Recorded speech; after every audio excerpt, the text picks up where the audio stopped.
23শে জানুয়ারি উপলক্ষে আজ সকাল সকাল আমাদের ক্লাবের দেখো পতাকা উত্তোলন করা হচ্ছে। আর ইনি প্রতি বছর উত্তোলন পতাকা করে, তো দেখতে পাচ্ছেন ইনি মানে আমাদের এখানেই থাকে, উনি পাশের বাড়িতে, তো উনি কিন্তু প্রতি বছর করে পতাকা উত্তোলন।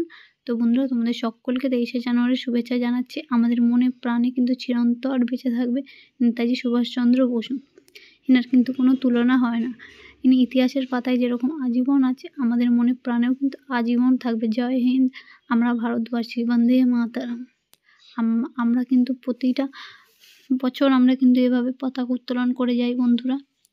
তো আমাদের মনে প্রাণে আমাদের কি মানে ছোট থেকে বড় সবার মনে প্রাণে কিন্তু নেতাজি সুভাষচন্দ্র বসু থাকবে। তো সবাইকে জানাচ্ছি নেতাজি সুভাষচন্দ্র বসুর জন্মদিনের শুভেচ্ছা আজকে 23শে জানুয়ারি। হ্যালো বন্ধুরা, তোমরা সবাই কেমন আছো? আশা করছি সবাই খুব ভালো আছো, আর আমিও কিন্তু খুব ভালো আছি বন্ধুরা। আর তোমরা দেখতেই পেলে ভিডিওতে যে আমাদের পতাকা কিন্তু উত্তোলন করা হয়ে গেছে। আর এখানে কিন্তু 9:30টার সময় আমাদের পতাকা উত্তোলন করা হয়েছে। তো আমরা নেতাজি সুভাষচন্দ্র বসুকে প্রণাম জানিয়ে আমরা পতাকা উত্তোলন সবাই মিলে করলাম। অনেকে বাচ্চা কাচ্চা ছিল, ছোটো কচি বাচ্চা, তো তাদেরকে কেক তারপর চকলেট দেওয়া হয়েছে। আর দেখো আমার মামামের কিন্তু এটা ফার্স্ট টাইমও দেখলো পতাকা উত্তোলন কীভাবে করা হয়, প্রথমবার দেখলো। তো যাই হোক বন্ধুরা, আমাদের কিন্তু মনে প্রাণে ইতিহাসের পাতায় সারা জীবন কিন্তু বেঁচে থাকবেন নেতাজি সুভাষচন্দ্র বসু। সারাটা জীবন সবার মনে প্রাণে উনি বেঁচে থাকবেন। ইতিহাসের বইয়ের পাতায় তো আছেনই। আর কোনোদিন আমরা কি ভুলতে পারি? কোনোদিন না।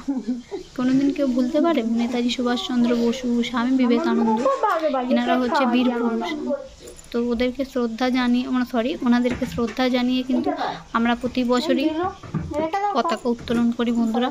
আর যাই হোক, তো আজকে ছোট্ট ভিডিওটি তুলে ধরলাম। আর আমার মামামের তো এটা ফার্স্ট টাইম দেখলো যে পতাকা উত্তোলন করা হলো। আর আমার মামামকে কিন্তু সকালবেলা আমাদের পাশে দাদু যে থাকে, উনি তো খুবই ভালোবাসে, উনি নিয়ে গেছেন। আর মামাম কিন্তু খুব খুশি হয়েছে, আর কেকও নিয়েছে, আর একটু একটু কেক খেয়েছে, আর সব আমাকেই খাইয়ে দিয়েছে। আর দেখো এখানে কিন্তু ওর ঠাম্মিকে কেক খাওয়াচ্ছে। তো ও কিন্তু ঠিকঠাক না খেতে একদমই চায় না আমার মেয়েটা, জানি না, কারণ ডক্টরকে বলেছি, ডক্টর বলছে ঠিক খাবে। তো জানি না, যাই হোক খিদে পেলে ভাত টাত মোটামুটি খায়, ঠিক আছে, বাট মিষ্টি জাতীয় জিনিস কিন্তু একদমই খেতে চায় না। যাই হোক বন্ধুরা, দেখো ওকে আমি দিয়েছি কেকটা, ও কিন্তু পুরোটাই ওর ঠাম্মিকে খাইয়ে দিচ্ছে দেখো। আর আমি কিন্তু ওকে ধরে আছি, মানে দেখো আমাকে খাওয়াচ্ছে এখন।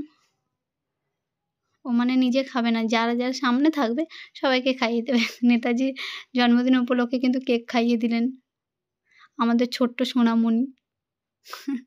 তো যাই হোক বন্ধুরা, দেখো ভিডিওটা ভালো লাগলে লাইক কমেন্ট করে দিও, আর আমার চ্যানেলটাকে সাবস্ক্রাইব করতে ভুলো না যেন বন্ধুরা। তো চলো টাটা বাই বাই। মানে ব্লগটা ভালো লাগলে লাইক কমেন্ট করে দিও কিন্তু।